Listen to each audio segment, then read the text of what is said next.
All right, bro, let's kick this thing off. Cheers. Cheers, bro. How Thanks, Sam. you doing, man? Yeah, good, bro. Last night, massive. Yeah. How was it? Tell us about the vibes in La La Land. Yeah, no, it was good, bro. It was good to be back. Big vibes. La La Land sick now. Fucking fancy revamp. Yeah. Good to play on some 3000s. Yeah, what's that like, man? Like, like how is it? They good? Like anything cool on them, or what's the vibe? I don't know. I was a little bit overwhelmed at first day just because they're so like brand new and shiny. I didn't really like You don't spill first something on time, them or fuck and 'em I up. didn't really want to like see what they could do. Yeah. But they literally look like you're playing on like 4 iPads. The screen's that True. big. Massive Yeah. screens. Yeah. Yeah, huge screen. Yeah. It's almost all screen. Yeah. But no, they're good. No, it was fun. It was good to be back. This is probably proper first like D&B boogie in a while, so Yeah. it was fun. Yeah. Everyone was like, was it sold out? What was the vibe there? It was pretty packed day. It Yeah. was pretty decent crowd. Yeah. It was mean. It was Yeah, good. nice. And you were meant to, I think you said earlier you were meant to play at 10, but you had to play earlier. Yeah. So What happened there? So I got a phone. I was supposed to start at 10, and then I got a phone call at like 5 to 9 from Alex saying, "I've got it mixed up. We're starting at 9. How quick can you get down here?" So So you had 5 minutes to get there. yeah, just straight in an Uber. Yeah. Walked on in, and ended up paying for a couple of hours, which was fun. Fuck yeah. Got to warm up on the 3000s before people walked in, so Yeah. it was good. Yeah, that's always good, yeah. Yeah, right. Yeah, nice, man. And so what have you really been playing anywhere since, COVID hit? Has there been anything happening? No, Not really, bits or- and pieces, bro. Like a Yeah. couple of nights at Sub Rosa with the rum jungles and stuff like that. Like it's always Yeah. they're keeping that rolling. So I played there, and then this was kind of like the first, I guess, proper gig. Seeing this Echo and Sidetrack were here, so like a proper headliner. So that was the first time Yeah. been like back on the support, which was cool. Yeah. But other than that, no, like it's been weird, but because it was pretty consistent, like pre-COVID, it was Yeah. like everyone It's starting was to pop off too, eh? Like all super the drum active, and bass, all yeah. the bass music shit was going really well. Like, Yeah, there was like, I guess there's a couple of crews doing things, so there's always nights going on, but then I guess COVID hit and it kind of, but it's coming back. It's cool. And it's cool that there's new venues and places are starting to like invest and rebuild their setups and make like yeah. better Like La La venues. Land and that. Yeah, La La Land's So crazy. nice in there, eh? Oh, bro, it's crazy. Such a nice place. And was there some loose units in there? Just like always. it's always yeah. hilarious when it's like a real nice venue. and Yeah, it's that's real like- nice, and then everyone's yeah, just like filthy as because they're just like messed up. Yeah, I quite like that. Like on the massive page they post, and it's like we've just started in this spot. Don't ruin it for us. Yeah, Like, don't ruin it for Like, everyone. Yeah.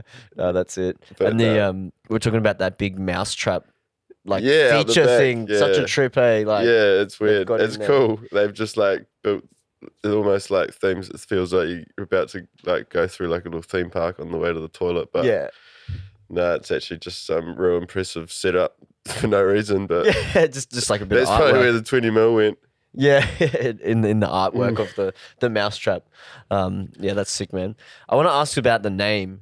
Green Eggs man. and Sam. Yeah. How did you come up with that? Like, what was this a friend or something, or was this Nah, bro. how did the name come about, man? When I first moved to Brisbane, like I used to like mix back home in New Zealand and just like play around with mates and shit, but never really like took it too seriously. And then I moved over here and I didn't really know anyone and wasn't really like just kind of wanted to get involved. So I did Your Shot. Oh, which you was- did Your Shot? Yeah, bro. Yeah. I did What year was your shot? Fuck, I don't know. It must have been like 5 or 6 years ago now. Yeah. Yeah, and like I originally wanted to call myself Sam I Am, like that was like my DJ name, but I found that was already someone out there called Sam I Am. As in someone in Brisbane or just somewhere else? I think like I just like searched it and saw like a couple of people on Facebook who were DJs that had that name, so I was like, oh yeah, Can't be that. I kind of I was just like, oh well, I'll roll off the like Dr. Zeus theme and just like Green Eggs and Sam. But everyone thinks it's like 2 people, but really it's just me. Yeah, and then I did Your Shot. There was like it was quite fun. It was pretty interesting. The worst thing was though, like when I had it, like the training sessions or whatever, it was on Sunday. So like I'd be rolling in their dusty as every time, Yeah. and like everyone would be kind of like super prepared and like ready and like Yeah, real they're keen to learn, and I was just pissing around like trying to scratch on the hip hop loops that they had on the USBs and shit. Like didn't really take it too seriously, but no, it was awesome. It was cool, and then I guess that's kind of how I met, because I played drum and bass, and I think I was like the only person to play. It was like the year that I played was the year that Animal by Animals tune by Oh yeah. what's his name? The young dude, I can't Martin remember. Martin Garrix. Garrix, yeah. And you'd like walk from room to room, and that's you'd just all like the literally tunes you'd playing. just hear the same tune, Animals, just like rolling around. And I played drum and bass, and like I don't even think the judge really knew what drum and bass was when I started playing it. But he was like, "This is sick." And then that's how I met Hannah and Alex. They were there, and obviously, like I think they were there just to check out people. And then, like I was the only person playing D&B, and then I Yeah. played at like Wasteland a couple of times, and then kind of Yeah. played my first like gig with Alex when he was running. I think it was called The Planet back then. Oh man, the Planet. Yeah, that was like that was just before like Is that Biscuit just Factory started. just down from Sub Rosa, right? No, that was or just was it- like his like Or just his event? yeah. His I think event. I might be thinking of the Globe. There used to be that venue like next to where Sub Rosa is. Oh yeah, no, that was the arena. Yeah, they're in. Yeah, That's where Biscuit Factory first was. That place Yeah. was sick. That was like the there's sickest nothing venue. there anymore. Nah, is it there? was like it's just all boarded up. Like, yeah, I don't know what happened to it, but that I was. wonder what's in that building. I know, like, Well, I like have to break in. I there remember one time. going like you One night go on the upstairs and the like where the green room was, and you could literally like walk like around this like building. It was like sketchy as dusty, dark like room. That's what you want. Yeah, I know, but you just like I'd go up there and get lost and like Yeah. Where am I? What's going on? Yeah. No, that's awesome. And what's the plans with the safe stuff? I know the boys are sort of planning a few little bits and pieces. You're pretty involved with the safe stuff as well. yeah, bro. Yeah, it's kind of me and Jack, and then the crew. Like we've got a little studio there that we just kind of rent out and jam in, and the boys make some music out of there. And then next thing on the horizon, we've got a boat party planned on. Oh, a boat party. Yeah, May. Jack didn't tell us about this. This Nah, is a this new is thing. fresh. This is This fresh. is exclusive. So what's the vibe on that? Like, you're So just gonna get Kyle, a boat. the No One Network boys, they want to throw a boat party, and they kind of want they want us to kind of put on the tunes and the sounds. They've kind of been running some gigs like the hip hop stuff and the grime stuff, and like we've kind of been like I've DJ'd for those boys a couple of times, and like they're kind of part of the crew. And yeah, he hit me up the other day, literally like Thursday, and rang me up. He's like, "Oh, I'm keen to do a boat party. I want you guys to want it to be like a safe kind of thing." So that's cool. So yeah, we're gonna do. It's like a 3-hour boat party in May 8th, which is sick. There's been some boat parties in Brisbane, but I've always missed out on them. So it's cool to like hit one.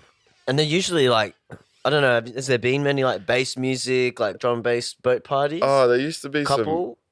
Because So, you see heaps of like Big house ones and party ones, Yeah. but it's never like really that fucking that filthy fucking shit, Mick Mac, he had a boat party not long ago. That was sick. I was actually playing a gig at a different time, but everyone said that was a good time. And James Kamala used to run like Kush Club boat parties that was more like bass music and like left field bass and stuff and dubstep. That was cool back in the day. They were sick.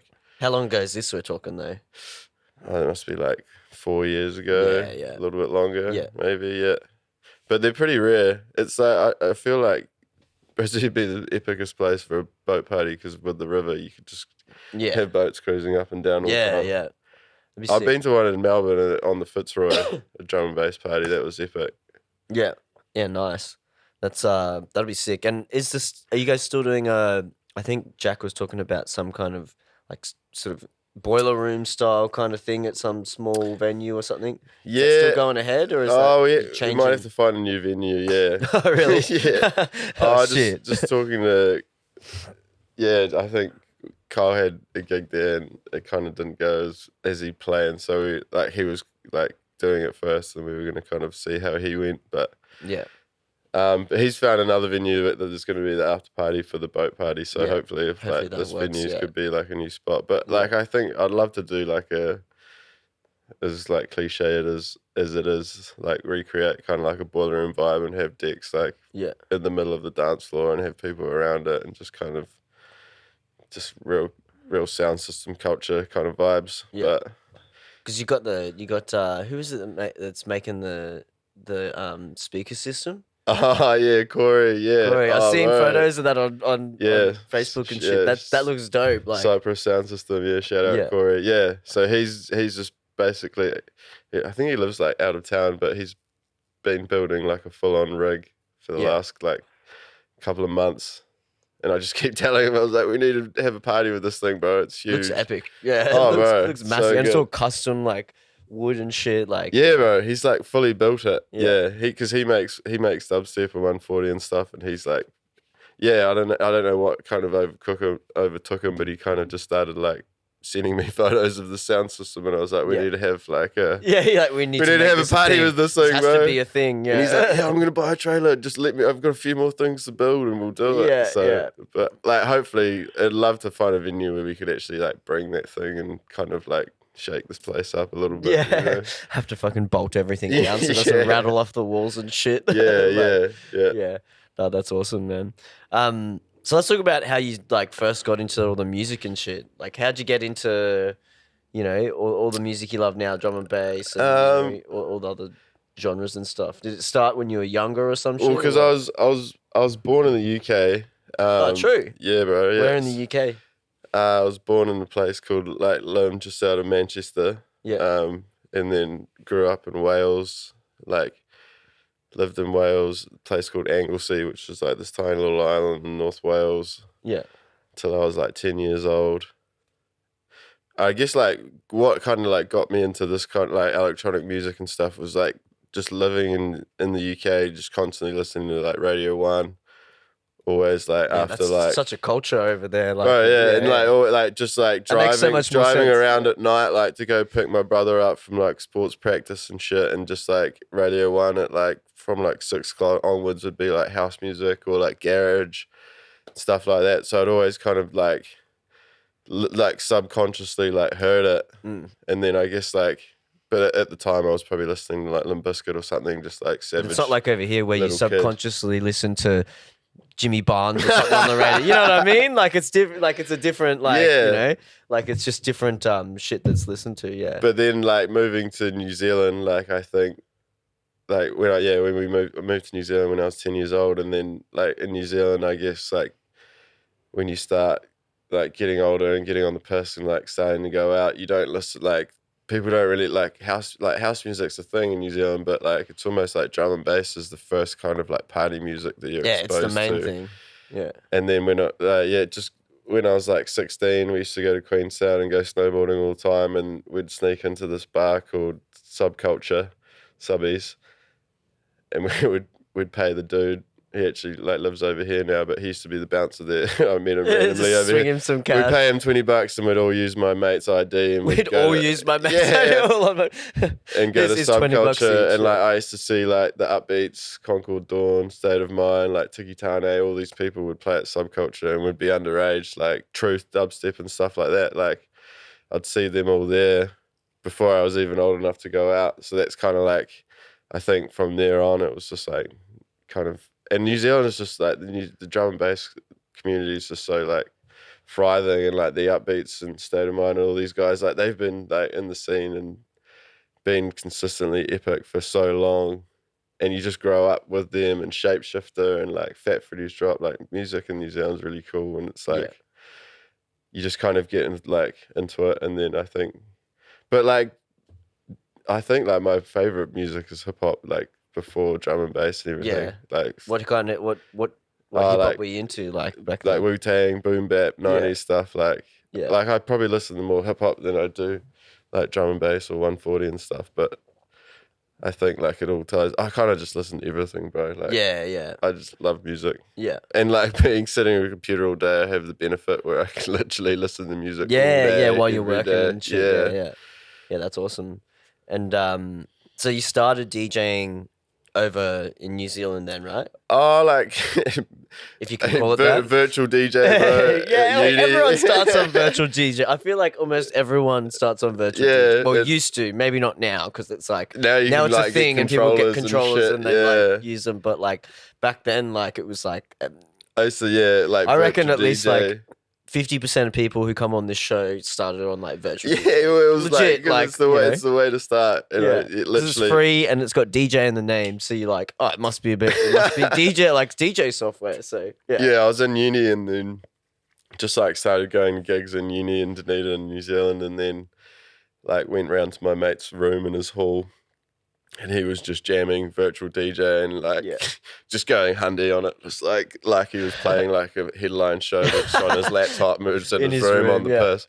And I was like, "Fuck, that looks mean." So straight home, downloaded it, and there was me in my like room in my hall, just like pissing off my like roommates in my little shoebox like hall of residence room, just cranking tunes. So you lived on like college kind of vibe. Yeah. So first year uni was in like a hall of residence. Yeah. How was that? Yeah, no, it was wild. Was it loose over there? Oh, bro. Yeah. I went to college for like 6 years, bro. Yeah. And it was loose. Yeah. Like Dunedin in New Zealand has like probably one of the biggest reps of like the loosest shit you'll ever do in your life goes down in Dunedin. Yeah. I feel like I don't think it's the same anymore at colleges. Nah, I feel like it's real like there's heaps of shit like, everyone's like. It's funny because like they keep it under wraps because it's like the unis are just like, because Dunedin, although it's like got the biggest party rep uni in New Zealand, at the same time it's where people go to study like medicine and law and like so like it's quite one prestigious. Extreme to the other. Yeah. And like my sister and my brother-in-law, like when they went to uni, they used to talk about how it was even looser. And then when I got there, like it was like I kind of got like the last few years of it being like epic. Yeah. And then the uni started buying up the bars and like closing down like famous bars that had been there for like years. Damn it, yeah. But it was still wild. Yeah, you don't need the bars to be wild just on college and house parties. And shit. I don't think like Dunedin will always have that element. Yeah. It's like you go there to study, but you also come home with like a bachelor of consumption. Yeah, that's it. That's like some of those like degrees like medicine and shit. Like when I was on in Townsville for college, I'd hear about their med camp, and they'd just be like. They would like get on the piss because it's like 3 days. Yeah. And they get on the piss the first night, and there'd be like a couple of like fourth year med students who would go around and put drips in everyone when they go to sleep. And so everyone wakes up the next day and they're just like, oh, I feel great. Like, and they just take shifts. So it's like, man, doctors like and all those, even lawyers and stuff, they're all loose. They're all loose cannons, man. Like it's the way to do it. At least you're partying. They know what they're doing. Yeah, you can party hard if you put a drip in at the end of the night. So yeah, that's definitely some loose units in all those things. That's probably why it was loose, because it was all those. Yeah, I think it's people. Just like I think like as soon as you leave home and you're 18, you just need 3 years to kind of exert some fucking angst that you've been building up in your teenage years. Just to wild out a bit, yeah. And then you just finish and you've scraped out of there with a degree and you're like, fuck, what do I do now? Yeah, that's it. I'm broke. I've just put on 5 kgs. Yeah, definitely. So you were studying like design, like graphic design stuff? Yeah. Well, I studied. Well, what did you design? I studied industrial design, which is kind of like product, like 3D kind of stuff. Yeah. So actual like product things. Yeah, like to be fair, it was a bit of an airy fairy like degree, and I kind of like I don't think they kind of like taught everyone enough. Like I wanted to like design like furniture and like 3D shit. That was kind of like my goal, or like products. Like I was kind of wanted to design like bikes and like shit like that. And then, but like the kind of just like, well, A, I was probably pissed around too much at uni. And B, like I don't think they kind of like they didn't teach us enough of the programs. It's kind of too broad, maybe. Like they tried to do it was too a much new and degree, and it was like like. It just I don't know. It was, but like they taught you design principles and stuff like that, and that's kind of where I started like doing more of like the presentation for the briefs and stuff, like doing the graphic design element for the presentations. I kind of like that, and then when I finished, my parents had just moved from New Zealand to Brisbane, and I was like, shit, I don't know what to do. I've just finished uni. I'm gonna go live with my olds, and then I'm gonna go traveling. Like yeah. And then I moved over here, and I was like, well, like I just don't feel like I'm ready in like the design world to like get a job. So I did a postgrad kind of course in graphic design over here. Yeah. For like 3 months, and then walked out of that. And like it was an epic course. It's at Shillington College, and you basically you do this 3-month course, which is like a year long like course, and you do it in 3 months. You go to like class from Monday to Friday, 8 till 5. So it kind of puts you in that like in that working environment. So like after going like but you're paying them. Yeah.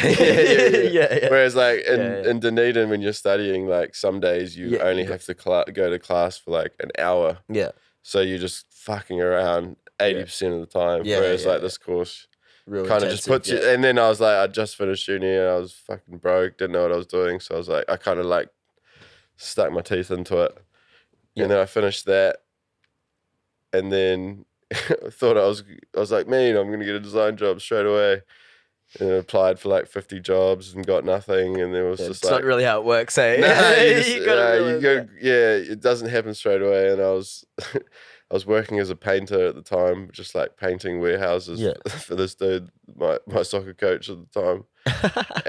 And it was mean because I was getting paid cash. I was getting paid in the hand. I was getting paid more than I was when I started designing. Go back to painting. Yeah. And then I just like saw the Culture Kings job pop up on Seek, and then I applied. And it was quite funny because I was on like all the job platforms like every day trying to find something, and I just must have missed this job.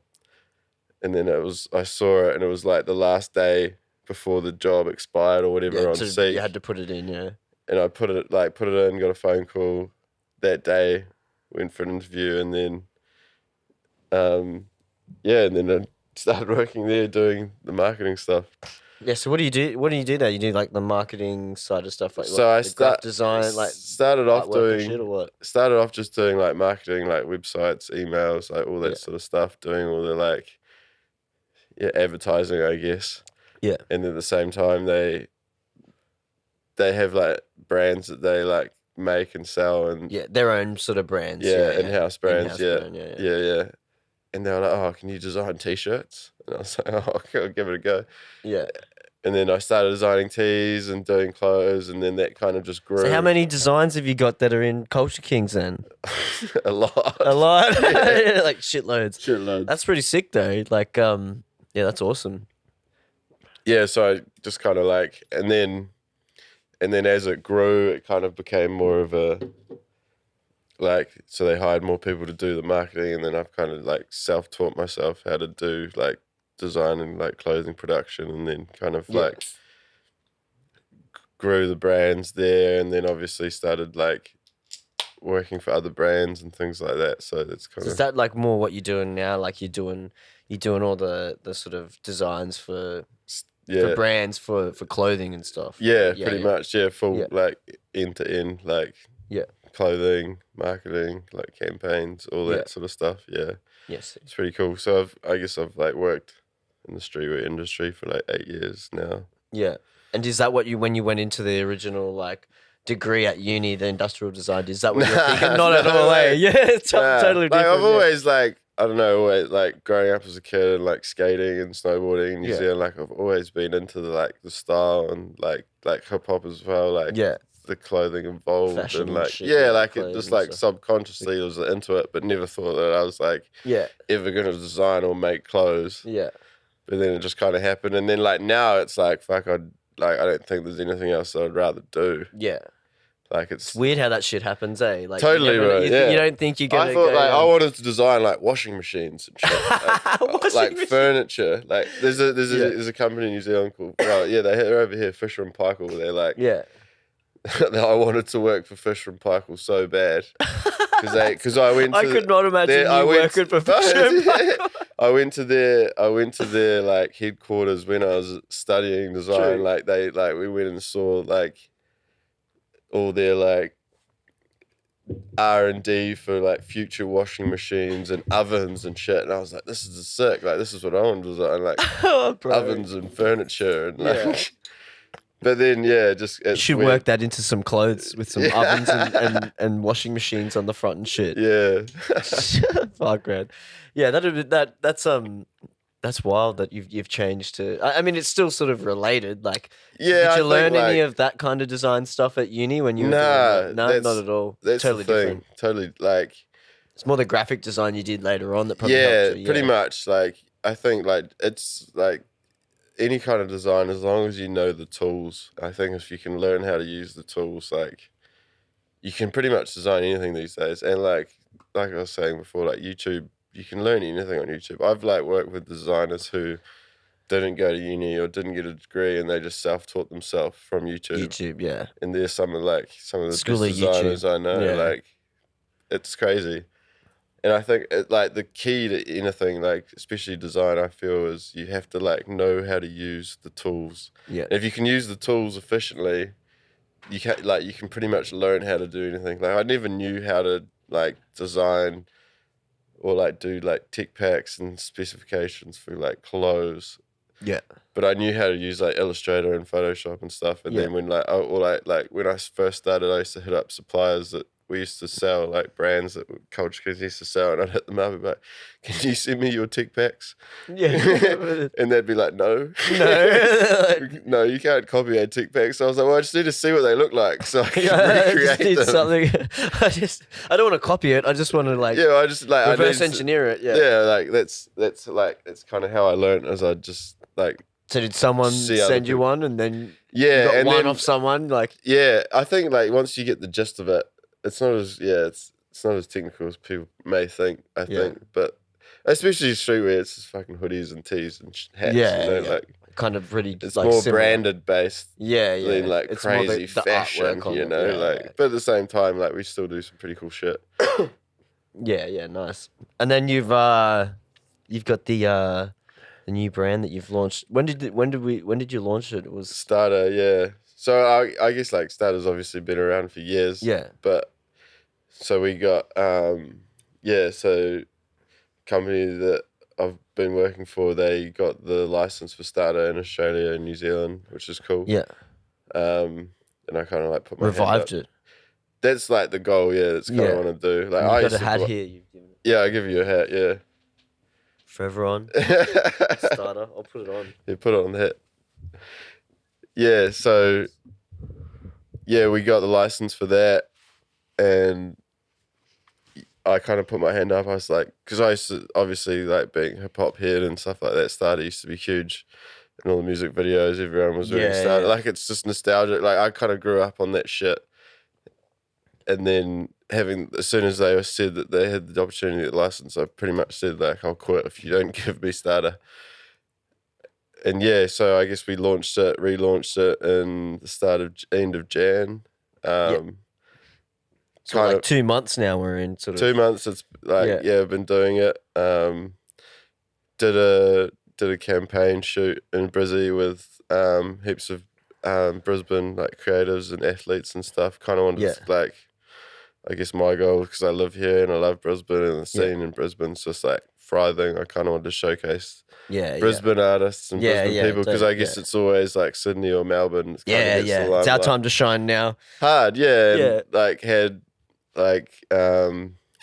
a basketball player who's just signed to the Brisbane Bullets. This young dude called Tamori. Had a local DJ called Demila, hip hop DJ. She's epic.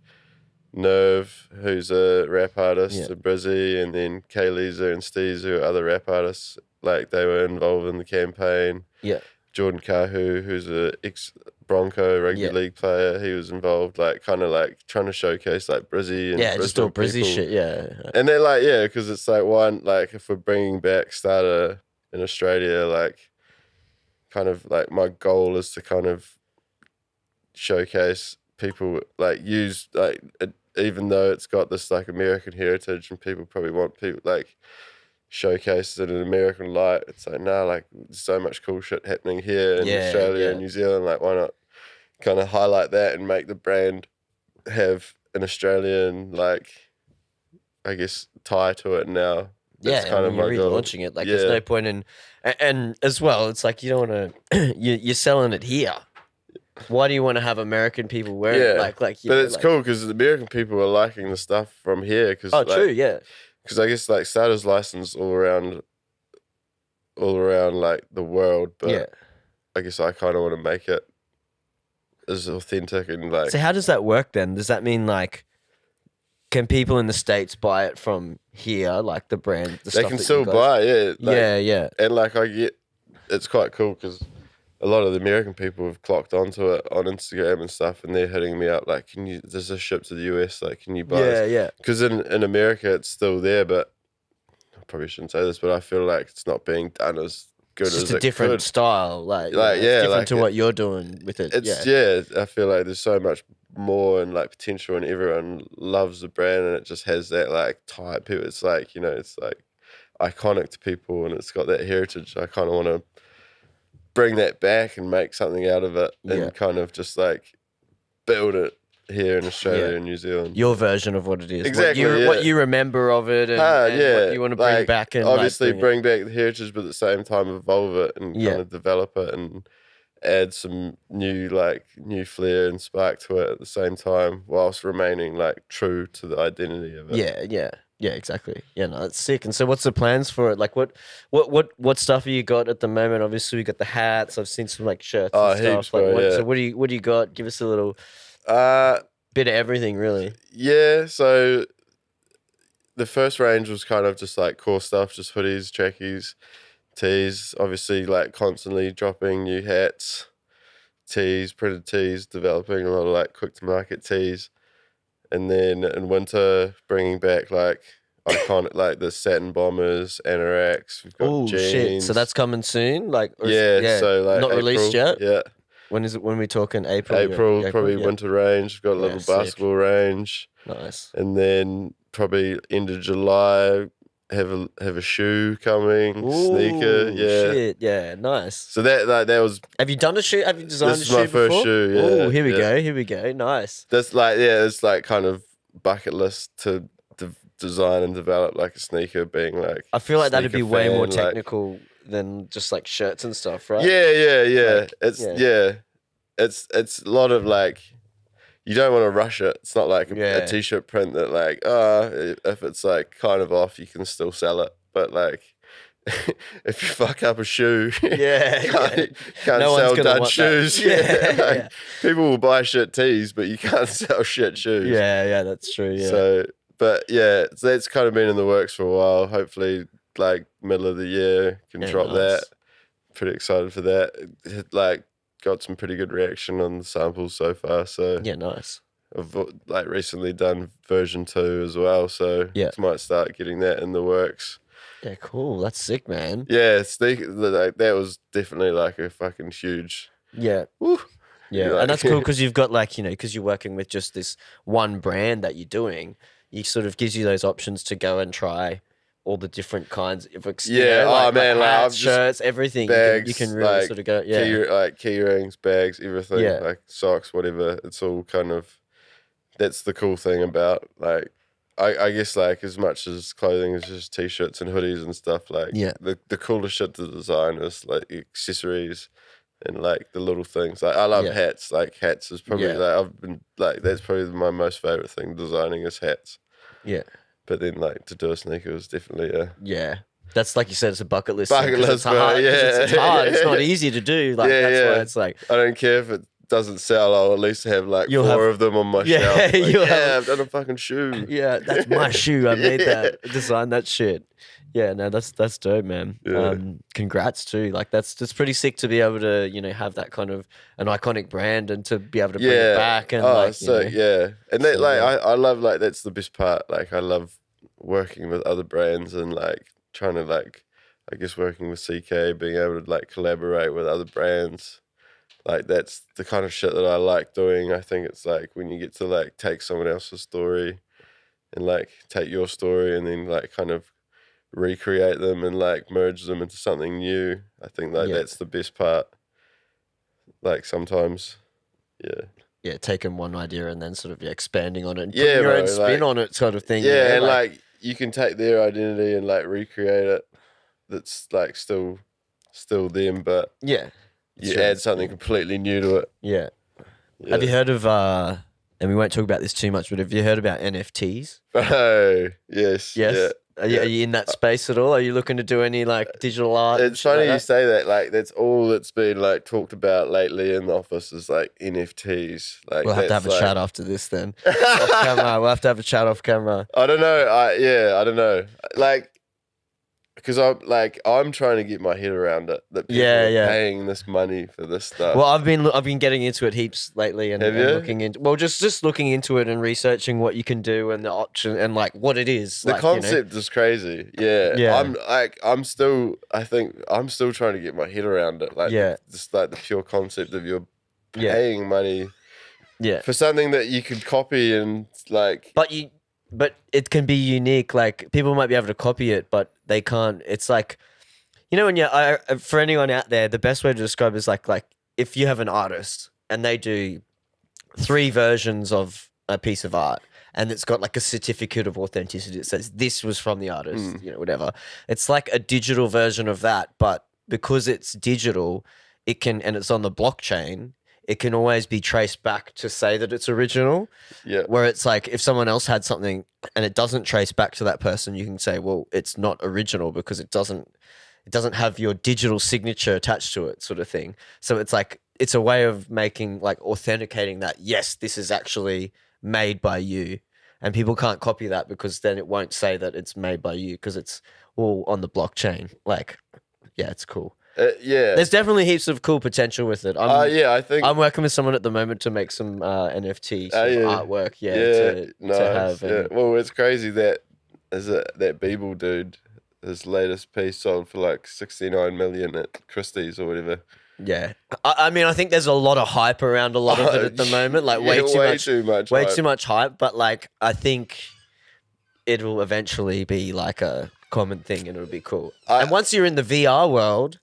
Like once VR's a thing, like if you've got a VR house that's your house, you can have that artwork on the wall and you're like, that's mine, I own that. And it's an original, whereas someone else can't because they don't have But they can copy it.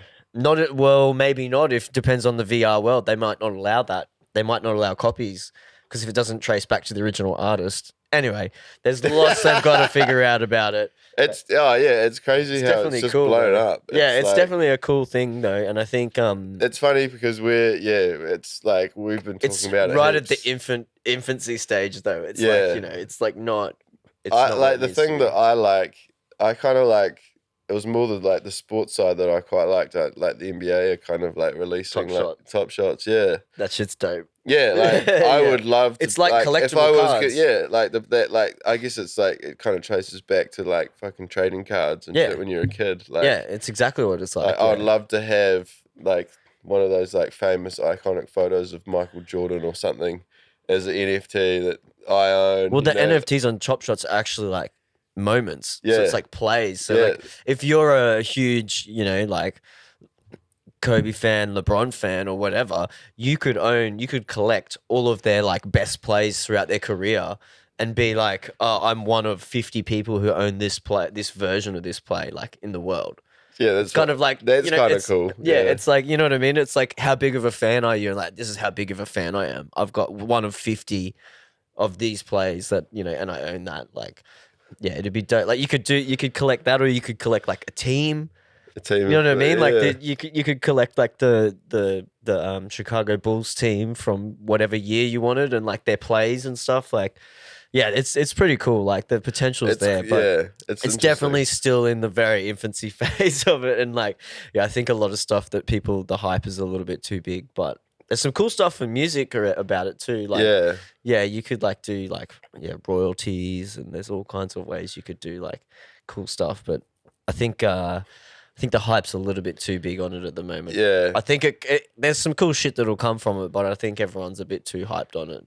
But like, when does everything just become an NFT now? Like, you just stop buying normal things, everything is there. Well, you could have an NFT for a thing. They talk about like fractionalizing things. So like this microphone, we could we could like break it down into so that you own some of it, you own some of it, I own some of it. Like, you know what I mean? Like you could actually fractionalize things. Or like you've got a Michael Jordan rookie card, right? It's worth like 50, 100 grand or whatever. Yeah.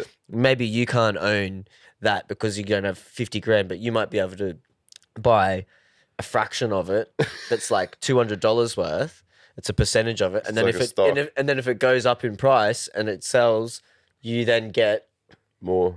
You can sell It's your like share stocks. of. It's like shares, like Yeah, stocks of an item. So that's another cool thing that is being talked about in that space. But let's not talk about NFTs for too long because like you know about it because you're in that sort of space, and I've been looking into it. But majority of people have no idea. But that's the thing I was trying. And it's such a weird concept too. Like, but most people are just like, what are you talking about? Like, when I was first told about it, that's exactly the way I was like, fuck, what the fuck is this? What is it? Like, why? It's like you're paying for like a JPEG. You're paying for nothing. You're paying 60 million for a JPEG. Yeah. That you could copy and send.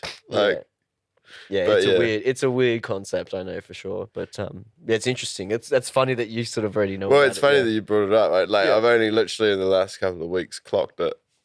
And like I still can't get my head around it, but it's the way that it's blowing up. I feel like I need to know. Yeah, about you it. need like, to, because it's like it'll definitely be a thing. But yeah, there's still a lot to go with it. So let's stop talking about NFTs. I'm gonna go. Let's have a break quickly. I'm gonna go take a piss, then we'll come back and keep going. All right, sweet.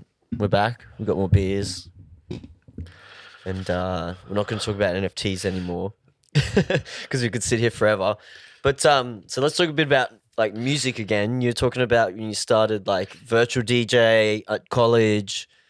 What happened then? Like, you're mucking around with that. What was the first gear you started playing on apart from a computer with virtual DJ? So when I first moved to Brisbane, I bought like, I think it was like one of the like very first Pioneer controllers. Yeah.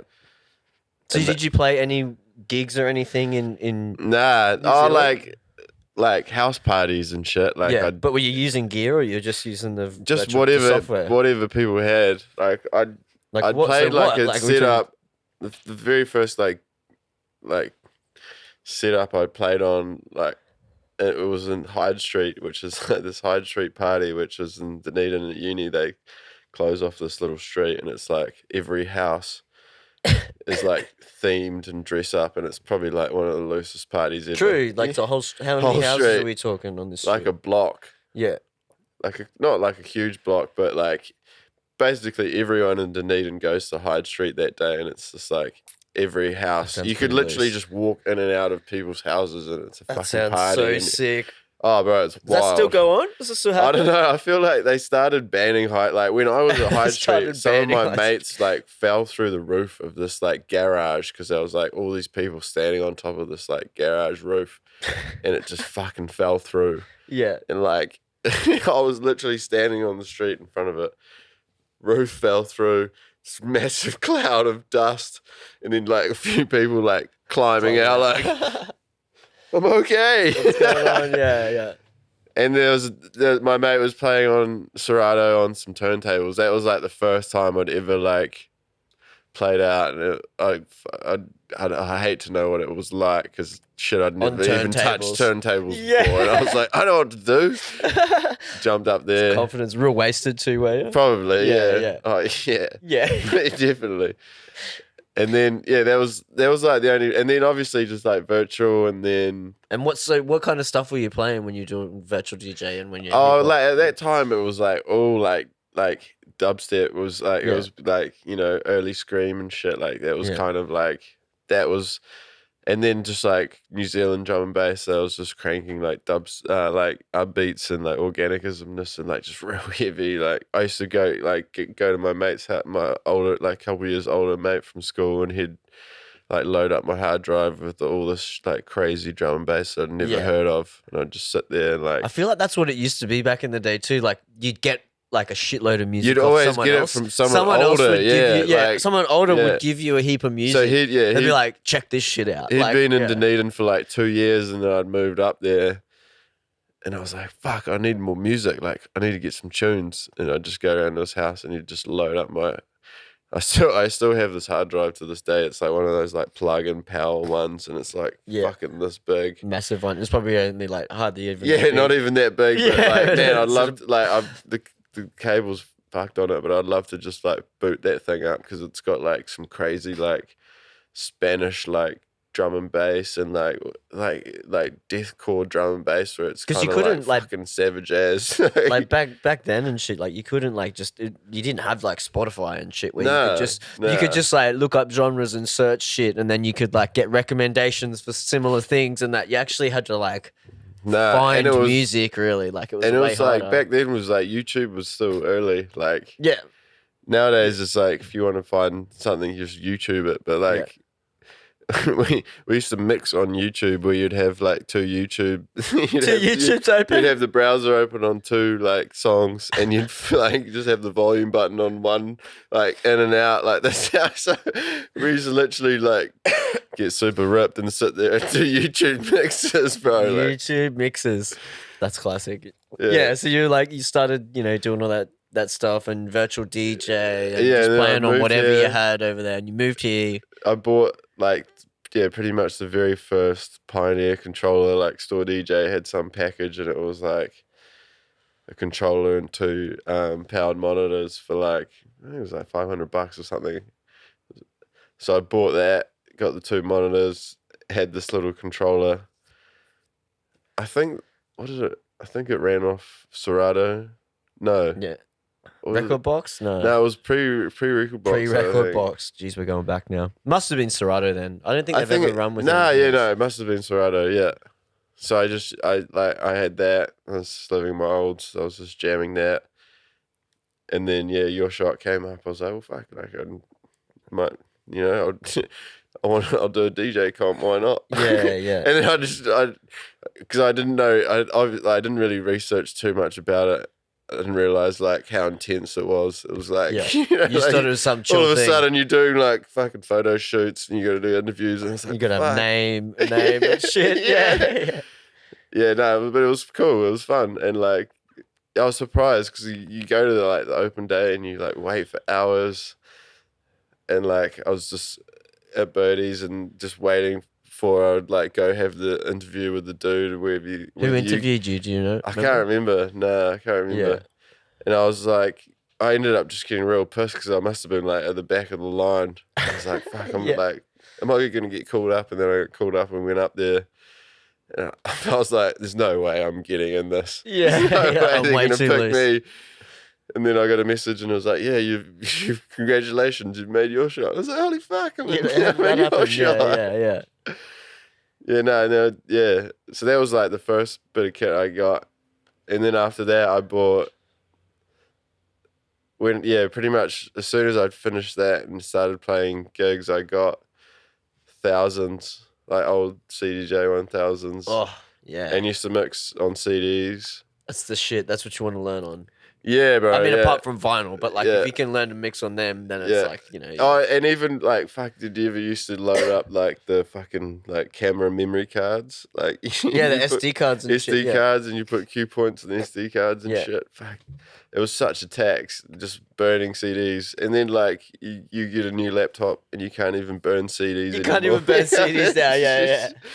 So I had Serato I think Aaron as got well. like some 1000s. I don't know if he's still got them. Yeah, like, he probably still has. Yeah. They're mean. Like we still have like a RB's still got like a folder of like CDs, and it's epic. Just like we were saying the other day, it'd be epic to just be like play a set of just like old CDs where he just like it's just got some like it's just got written on it in a fucking like green vivid like heavy dubstep one like what's on this one and drum it's like and bass bangers what we got. And the thing was like if you had it wasn't like how it was all linked now. It's like if there's a tune on there and you wanted to mix it into a tune that's on that CD, you'd have to have a duplicate. Otherwise you'd be like CDs, you can't mix it onto it. Like it's just not possible. But then I got fucking bored of burning CDs, so I had Serato. So I was just like I had that like set up with 2000s and Serato for a bit at home. And then I was like, well, fuck, I'm sick of I didn't like mixing on Serato, and then sick of burning CDs, so I just bought the setup and then just kind of. What setup did you go with then when you got into it? Like, I got two 900 Nexuses. Yeah. And it already had. Yeah, I bought those secondhand. I had a mixer. I still have them. The 900s, they're like the best decks. 900 Nexuses, they're like my favorite. Yeah, it's like what Paul used to have at the studio. Yeah. They work awesome, man. And you don't need anything more. Everything else now just has extra shit that can break. Yeah, you know, like it's just costs more and it can break. Yeah. No, it's awesome. The other week, so 2 weeks ago, we were playing Sundays with the Bird, and one of the CDJ platters wasn't working. So it was like you had to use the other one to jog it, you know, to get it in time, no matter what was happening. But last week, both of them weren't working. So it was like you had to actually use the pitch to like speed shit up and slow it down to like get things in time. Like, man, it was challenging, but it was fun. You know what I mean? It actually made it fun because it wasn't easy, like where you could just like, you know, get it in time. It's like you actually had to like think and like, oh, I've got to do that. Yeah, no, it was actually interesting. Took me back to the old days, like where shit wasn't actually like awesome, and you could just like it wasn't easy. It was actually hard. Oh man, that's what keeps you on your toes though. It's those kind of like some of the first gigs I ever played were so like crack up. I've had like the weirdest experiences of some of the first gigs I ever played. Yeah, when I was played at Wasteland for James Wise way back in the day with the Dub Thugs thing. Jeez, Dub Thugs, that's taken us back a bit. Yeah, bro. Yeah, like fucking this is Dub Thugs. It was like my entry into it. Yeah, like I used to go to the Dub Thugs gigs, but then I played a couple of them before he kind of like stopped. But the first gig I played back to back with my mate Louis. And we played open at like 9 o'clock. Yeah. And what did it used to be called? So Wasteland is now, what is it, above Woolly Mammoth? What's that, like across?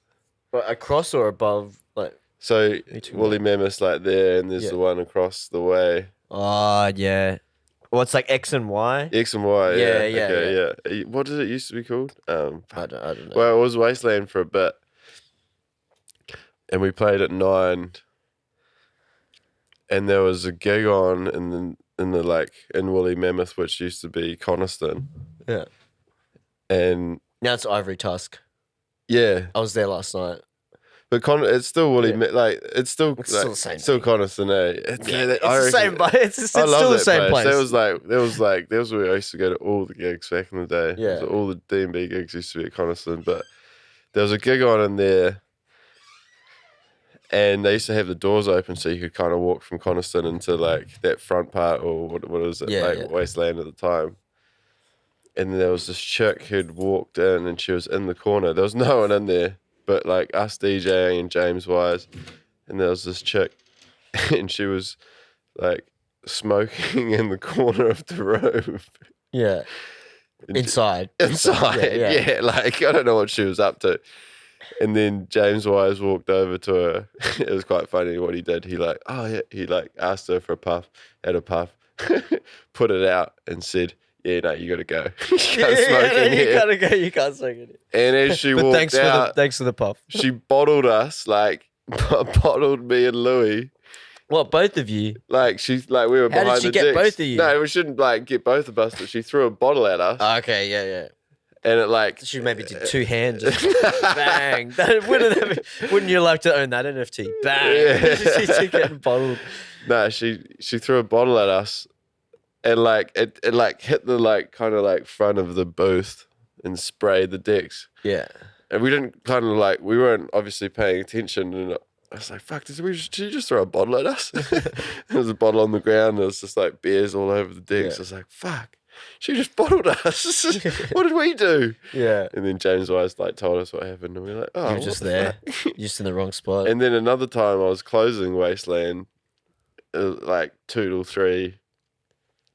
The same scenario. There was another gig on in fucking Coniston or Woolly Mammoth, and it was some anime happy hardcore party. Everyone was dressed up as Pokemon characters and shit. It was out of it. I was like, Yeah, and alright. I was playing clothes, and I was just like mixing away, and like there was like the wasteland crowd, and then there was all these kind of like Sure, you weren't just like real fucked up on no, someone legit. spiked Like, you drink with I some don't weird like drug or some shit. No. Like I was rolled up like fairly late Yeah. just to play, and the doors were open, and there was all these people in like costumes. Like what is it, like cosplay or whatever? You know, like yeah. there was like an event for that next door, and I was playing, and there was this dude, and he was dressed up as like Ash Ketchum, like Pokemon dude. And he was like yanking on the speaker cables, like the big stacks, like just like pulling on the cables. And I was just like, Bro. I was like, nah, bro, don't do that. Like you're about to ruin it for everyone. And he just like kind of like stopped, and then he kept doing it. And I just like pushed him. And I was like, bro, like stop doing that. You're about to like You're about to fuck shit up, yeah. And he kept doing it. So like I walked around like the front of the booth, and like I was like, bro, stop fucking, like, leave the cables alone. And then there's like some girl who was dressed up as like Pikachu, like runs up and starts like fucking like punching me on the arm like this, like, get away from him. Yeah, like fucking like cartoon punching me, on the arm. Did she like electrify you? Oh no, I was just like, what are you doing? And, and I was just like, security. That's wild. It was like my first ever gigs. It was fucking. This is your first gig? Nah, this was like my first. Like the first one I got bottled. The second one was the anime one. So your first gig you got bottled. Your second gig you got beaten up by a Pikachu. Well, attempted beat up. Yeah. Yeah. What happened on the third gig then? Was it just a normal gig? Oh, the third gig was playing for Camo and Crooked. That was sick. That was that would have been dope. First big D&B gig. Yeah. I was playing back to back with Kim Delahaye, Brizzy. Yeah, shout out to Kim. Yeah, shout out. She's got to come on the show too. You got to get Kim on. Got to get Kim on. I've spoken to her about it. I'm pretty sure she's keen. So we just Kimmy's the boss. Figure it out. But like, no disrespect, Kimmy, but at the time she used to play Serato, and I was obviously playing off USBs, and like, just I didn't know how the fuck to set it up that we could so do you could both do it, yeah. And like the scenario, like I don't know how we had it rigged up, but basically I just had one deck and I could just play one tune, just mix into Serato on one deck, and just kind of play one tune, and then she'd play a couple, and then I'd like all I could like. So you were just going one in every now and again. Yeah, I don't know. We couldn't suss it how to like play. I was basically just constantly just playing one tune into her Serato. I was like, this is shit. I was like, massive gig. I was like, I'm opening for Camo and Crooked. I've cracked it. Just playing one tune and every didn't know what minutes. to do. Like I wasn't even mixing. I was mixing one in, and then that was and then she'd mix out. Yeah, that's it. The old technique. Like nowadays, you can probably like do it easy. Nah, now she plays with USBs and shit. But like, fuck. At the time, I was like, fuck, because she was like, because she obviously always just plays Serato by herself. And I don't think she played with other people with USBs. Yeah. Cause she didn't, I was like, she was like, do you know how to set this up? I was like, no, this is like my first gig. Do you? She's like, I was like, I thought you knew. You're like, I thought you knew. You're the one with USBs. You should know. Yeah. No, that's hilarious. Yeah, and so so this was like back. You playing a few gigs and stuff, and then you were doing. This was for like so that was Hannah and Alex. Hannah and Alex when they were the Planet, and then and then they started Biscuit Factory, and I played a couple Biscuit Factories, the early ones with Mean at the arena, like we said before. The first one I played closing, I think. Whoa. At the Bicky, that would have been. But I was so loose. G'd up, yeah. Yeah. And it was literally like, by the time I got up there, it was pretty dead, and the only people on that massive arena D floor were just some rinse ass dudes. But it was Mean. I was like, but they would have been going hard. RB was there with me. I was like, bro, get up here. You got RB on the mic. First gig at this massive venue. Had RB talking shit on the mic. Yeah. Shout out RB. Yeah, nice. That was pretty funny. And then we went back.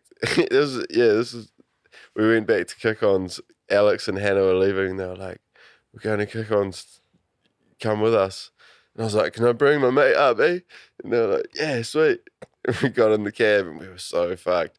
And we were just like, RB was just non-stop freestyling. He was that fucked. He was that guy. Yeah, Bro, right. we get it. You like to rap. And they were like, it was crack up as, and we got to this house. I don't know whose house it was. It was like way north. Like I was still pretty fresh to like Brisbane, and we were like way north in this like basement of this house. And there was like Dodge and Fusky and Phase One were there. I don't know whose house it was.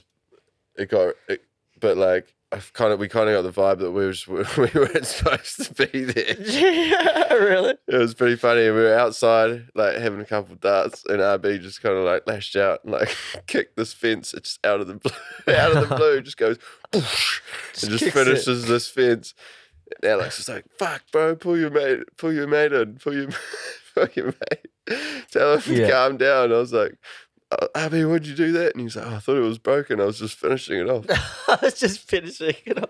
And then we were playing like pool, and then like he did a little spew on the floor, and we like tried to hide it. And then Tried to put some newspaper. And then it just got to like 4 a.m. like sunrise and the kick-ons, and we were still there just charging, and then they told us to go home. Yeah.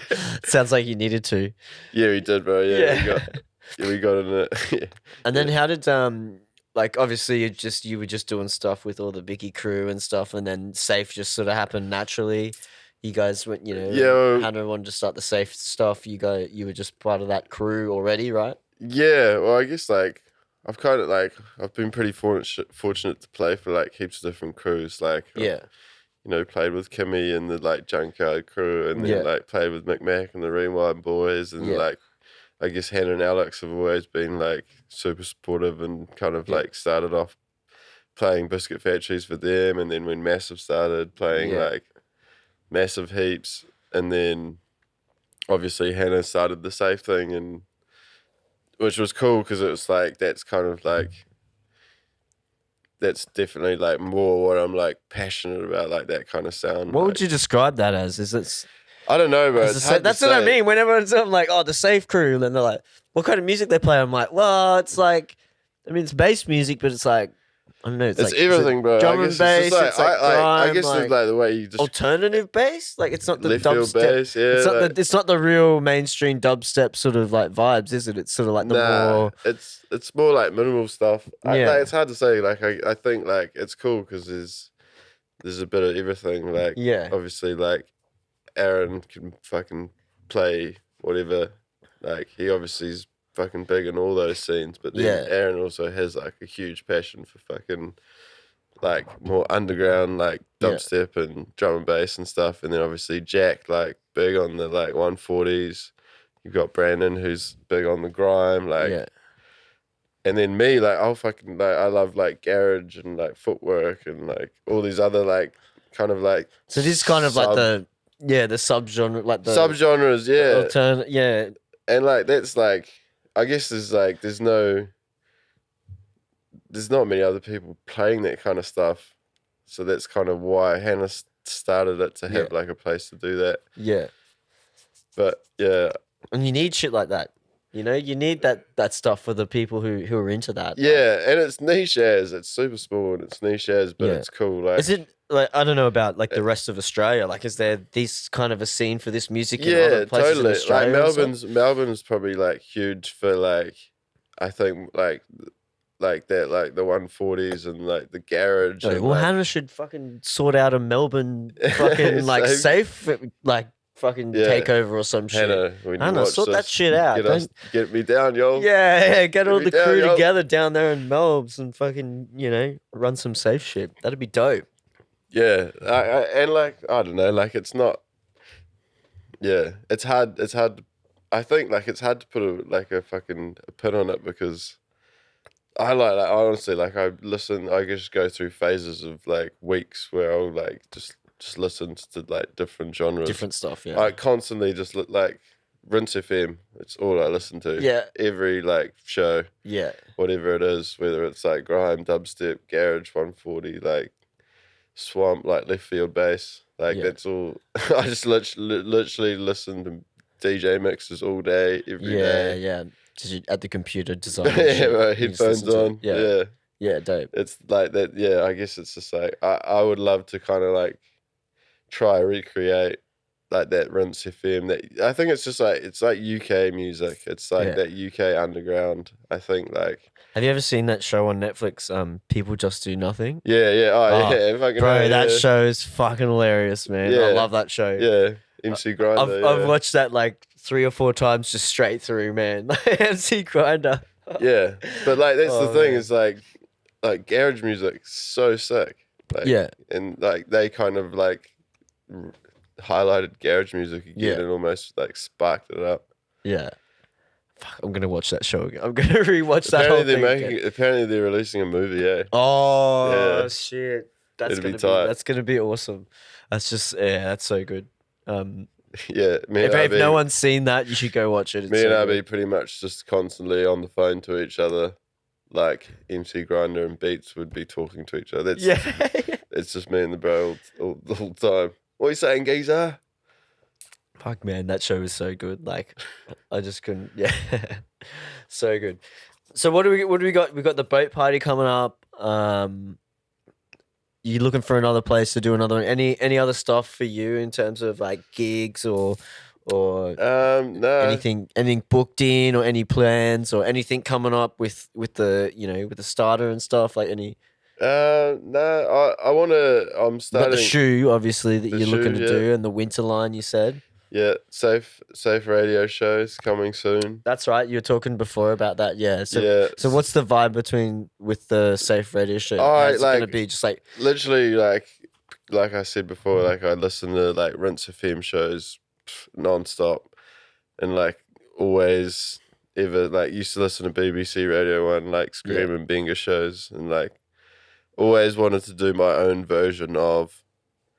And like we kind of dabbled, me and Jack dabbled. We did a bit during COVID. Yeah, that's right. Yeah, did a little bit of the radio thing, but now that we've got the studio, and I said as soon as we moved into the studio, I wanted to do it. I'm just currently waiting for my decks to get fixed. BSG fucking must be a back order on cue buttons because they've been in there for like 2 months. Bro, I just put one in a Twisted Pair. Quick as. Fuck. Hit up Twisted Pair, bro. Well, they're already there. I got them. Yeah, well, that's because Brisbane Sound Group, they're the official. But if they're out of warranty, it's like just give them to anyone. Like, oh no, but like I just took them in for a service. Yeah, because that's what I did. But Twisted Pair, like it was like a week. Fuck. And they changed. I think they're waiting on cue buttons. No, well, they changed my cue buttons. I've been waiting for like they did pitch 2 months faders now. Yeah, well. Twisted Pair, shout out Twisted Pair. Yeah, shout out Twisted Pair. I actually hired some shit from them last week. It was mean. Yeah. But the radio want to like. So you're just getting those back, and then you're gonna do what? So it's gonna be like what mixes, and then some little. So I just kind of want to do like an hour of.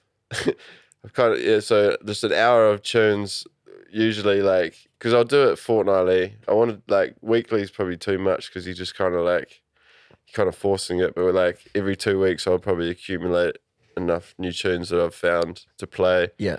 And it's gonna be like everything. It's gonna be like a pop. Garage, like left field bass, whatever, drum and bass. Yeah. I'll just kind of play like 30 minutes of just new tunes that not even like probably like not. I guess you couldn't even call it like might not even fit under the Safe brand, but like I just kind of want to. Whatever. It's more just I just want to play tunes that I like find and whenever you like, yeah, and hope that I like this tune. You should listen to it, and hope other people like it, and at least try it. Educate people, tell people about artists and record labels. Yeah. I want to like try and play like a couple of local artist tunes every show, and then I'm gonna do like 30 minutes. I came out with the other day. It's called USB of Fortune, like where I'll literally just like plug in an old USB and just scroll and just play it. Just find a playlist and play that for half an hour, regardless of what it is. That's sick, yeah. And then do like get like a guest in to do a live mix and just do like a quick chat with them, and then they can play like an hour. Yeah. That's pretty much it. Try to do that, and then I kind of want to do, so if I do that, try to do that twice a month, and then once a month do like a live stream from the studio, Yeah. Where it's just like less talking, more just like people Playing, just come in and just have a and jam mix for a and- couple of hours.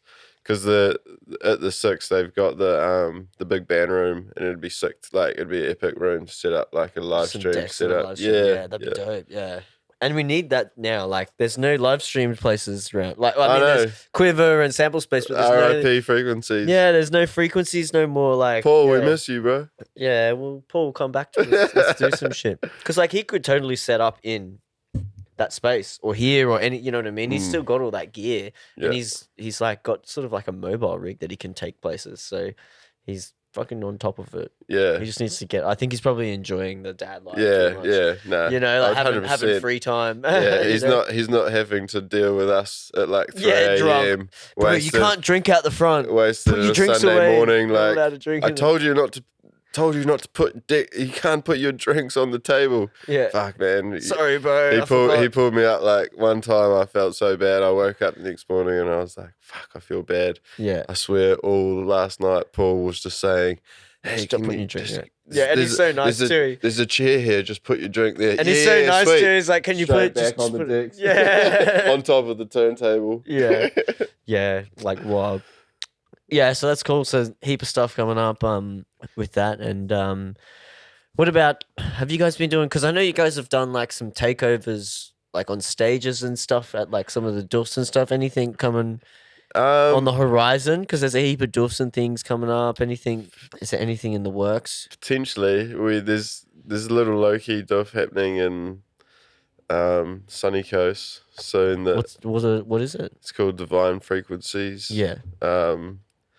There potentially maybe a safe stage takeover for a couple of hours there. When are we talking? What time? I can't remember the date dates? now. But is it like mid-year? Nah, April. End of April. Yeah. Man, April's full of like So many, yeah. April, many. May. There's just like Doof City. I know, it's good. Doof City. Good. Love a good doof. Love a good But doof. yeah, it should be good. Yeah. So Fuck, yeah, I'm nice. excited that you're playing at Rabbits, bro. That's hype. Yeah, there we go.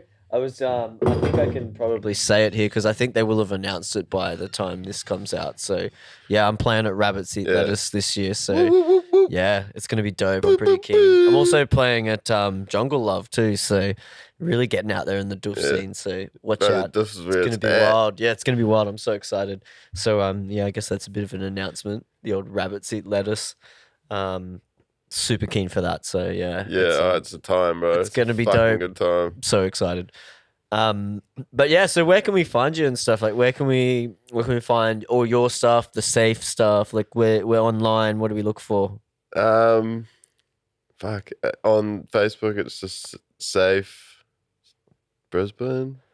You're like, I don't know, Safe like events. just look it up, Safe Brisbane. We'll put links in SoundCloud, we'll put all the Green links Eggs and and stuff. Yeah. Sam. Green Eggs and Sam, that's how we'll find you. Yeah. But I'm slack as on SoundCloud, but the Safe Radio will be active again. You'll be running it, yeah. Yeah. You'll be pushing it, yeah. Yeah, there's a safe SoundCloud as well where we've got all the like previous radio shows and stuff like that. So that's where all the new ones will go.